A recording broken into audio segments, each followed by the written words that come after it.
നമ്മൾ പൊരിക്കാനായിട്ട് എടുത്ത ചിക്കൻ്റെ എണ്ണയും കൂടെ നമുക്ക് ശകലം വീത്തി കൊടുക്കാം.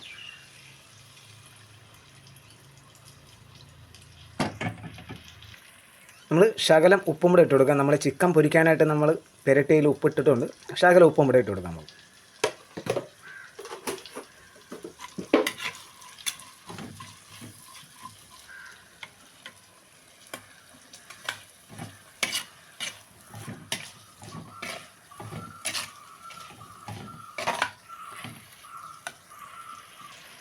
ഉള്ളിയൊക്കെ വേണ്ടി വന്നിട്ടുണ്ട്. നമ്മൾ തക്കാളിക്ക് ചെറുതായിട്ട് കട്ട് ചെയ്ത് വെച്ചിരിക്കുന്ന 2 തക്കാളിക്കും കൂടെ ചേർത്ത് കൊടുക്കാം.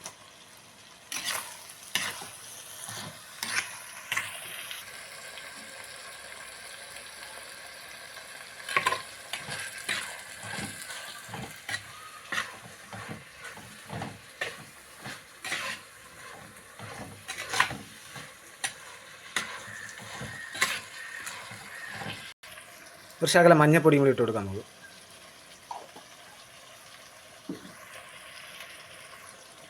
ശകലം കുരുമുളക് പൊടി,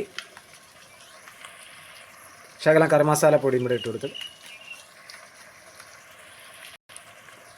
1 ടേബിൾ സ്പൂണും കാശ്മീരി ചില്ലിയും കൂടി ഇട്ട് കൊടുത്താൽ നമ്മൾ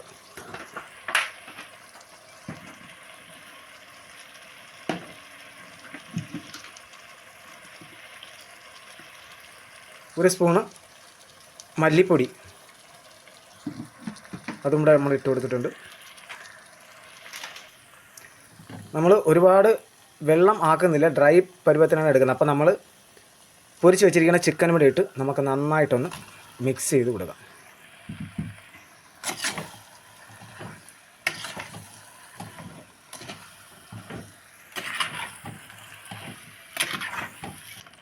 കറി നല്ല സെറ്റായിട്ട് വന്നിട്ടുണ്ട്. നമുക്കിനി ഒരു അരമുറി നാരങ്ങ ഇവിടെ പിഴിഞ്ഞു വീഴ്ത്താം.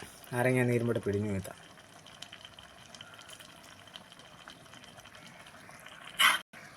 ഇപ്പോൾ ബിരിയാണിക്കുള്ള നമ്മളെ ചിക്കൻ കറി നല്ല അടിപൊളിയായിട്ട് റെഡി ആയിട്ടുണ്ട്. നമുക്കത് ഇറക്കി മാറ്റി വെച്ചിട്ട് നമുക്ക് ബിരിയാണി റൈസ് വേവിക്കാനുള്ള പരിപാടി നോക്കാം. ഇപ്പോൾ ബിരിയാണിക്കുള്ള പാത്രം വെച്ച് കൊടുത്തിട്ടുണ്ട്. നമുക്കതിൽ ആവശ്യത്തിന് വെള്ളം വീത്തി കൊടുക്കാം.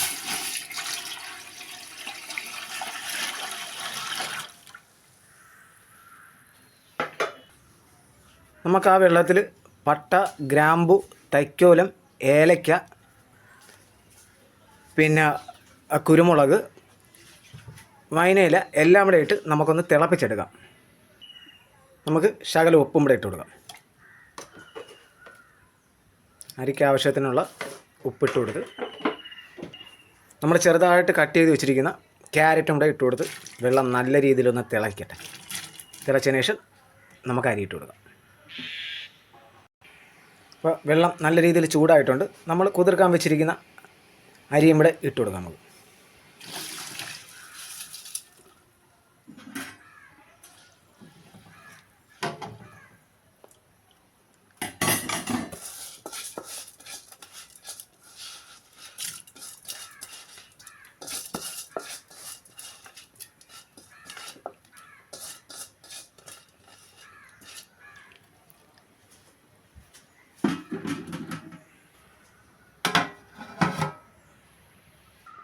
അപ്പോൾ നമ്മുടെ ബിരിയാണി റൈസൊക്കെ നല്ല അടിപൊളിയായിട്ട് വെന്തിട്ടുണ്ട്.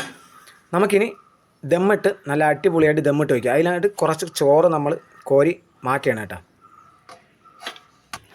ഇനി നമ്മൾ പകുതി ചോറ് കോരി മാറ്റിയതിൽ നമ്മൾ നേരത്തെ വെച്ചിരിക്കുന്ന ചിക്കനൊക്കെ നല്ല അടിപൊളിയായിട്ട് സെറ്റാക്കി വെച്ച് കൊടുക്കാം. നമ്മൾ 1 ലെയർ നമ്മൾ ചിക്കൻ കറി ഇട്ട് കൊടുത്തിട്ടുണ്ട്.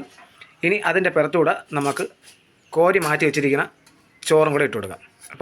അപ്പോൾ നമ്മൾ രണ്ടാമതും ചോറൊക്കെ ഇട്ട് സെറ്റ് ചെയ്തിട്ടുണ്ട്. നമുക്ക് അതിൻ്റെ പുറത്തുകൂടെ കുറച്ച് പുതിന ഇല ഇട്ട് കൊടുക്കാം.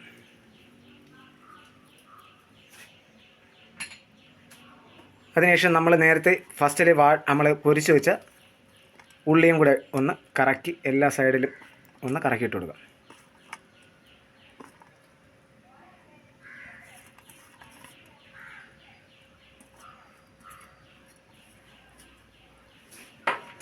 അതിനുശേഷം നമ്മൾ പൊരിച്ച് വെച്ചിരിക്കുന്ന അണ്ടിപ്പരിപ്പും മുന്തിരിയും കൂടെ അതിൻ്റെ പുറത്തോട്ട് വിതറി കൊടുക്കാം.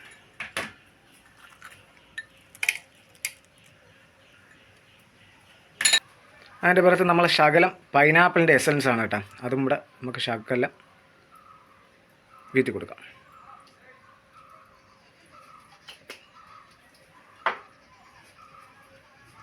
അതിൻ്റെ പുറത്ത് നമുക്ക് നെയ്യും കൂടെയൊക്കെ വീത്തി സെറ്റാക്കി എടുക്കാം. ഇപ്പോൾ ബിരിയാണിയിൽ നമ്മളെല്ലാം നെയ്യൊക്കെ ചേർത്ത് നല്ല അടിപൊളിയായിട്ട് സെറ്റാക്കി വെച്ചിട്ടുണ്ട്. നമുക്കിനിയൊന്ന് ദമ്മിട്ട് റെഡിയാക്കി എടുക്കാം.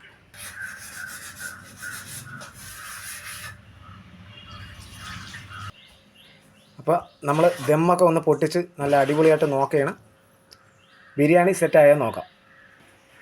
അപ്പോൾ നമ്മുടെ ബിരിയാണി അടിപൊളിയായിട്ട് സെറ്റായിട്ട് റെഡിയായിട്ട് വന്നിട്ടുണ്ട്. നമുക്കതിൽ നിന്നൊരു കുറച്ചൊരു പാത്രത്തിലോട്ട് ശകലം ഒന്ന് മാറ്റിയെടുക്കാം. അപ്പോൾ നമ്മുടെ ചിക്കൻ ബിരിയാണി നല്ല സൂപ്പറായിട്ട് റെഡി ആയിട്ടുണ്ട്. അപ്പോൾ ഇതുപോലെയൊക്കെ നമ്മളെ വീട്ടിലൊക്കെ അത്യാവശ്യത്തിന് നമ്മളെ വീട്ടുകാർക്കൊക്കെ വേണ്ടിയിട്ട് ഉണ്ടാക്കാം. അപ്പോൾ ഇതുപോലെയൊക്കെ ഒന്ന് ട്രൈ ചെയ്ത് നോക്കണം. അപ്പോൾ നമ്മുടെ ബിരിയാണി നിങ്ങൾക്ക് ഇഷ്ടമായെങ്കിൽ നിങ്ങൾ ഈ വീഡിയോ ലൈക്ക് ചെയ്യണം, ഷെയർ ചെയ്ത് മറ്റുള്ള നിങ്ങളെ കൂട്ടുകാരിലേക്ക് എത്തിക്കണം. നമ്മുടെ ചാനൽ ആദ്യമായിട്ട് കാണുന്നവരാണെങ്കിൽ ഒന്ന് സബ്സ്ക്രൈബ് ചെയ്ത് സപ്പോർട്ട് ചെയ്യാൻ മറക്കല്ലേ. അപ്പോൾ ഇതുപോലുള്ള വ്യത്യസ്തമായിട്ടുള്ള വീഡിയോകളുമായി ഇനി വരുന്നത് വരെ എല്ലാവർക്കും ബായ്.